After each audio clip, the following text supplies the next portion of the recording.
All right, we did three-phase power, but now we're going to do the three-phase power factor correction. This could be like a lesson 32B, but it's so straightforward. I think you can all do it.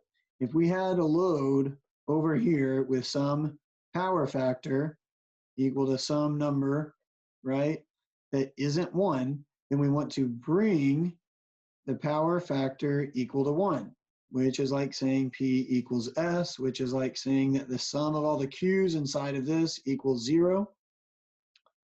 And it's bringing that cosine angle, that is power factor, to 1, which is like saying bringing the theta angle also equal to 0 degrees. We're turning what was a total power triangle.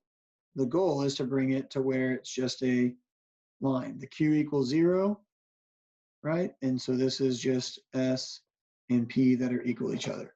That's the goal. And most often it's done where we have an inductive load, right? And so we put a capacitor bank in. And if we have a Y load, then we connect our capacitors in a Y formation. So this orange circle of the motor, that is this right here. It's saying this is the motor. And then that rectangle of the capacitor bank can be modeled, that picture on the left can be modeled, this should be a rectangle, and there's my capacitor bank, okay? And so it's describing to us some motor.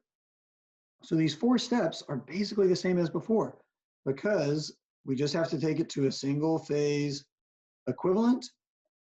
And then make sure that whenever we're dealing with these numbers, that we're dealing with the single phase of the electrical side.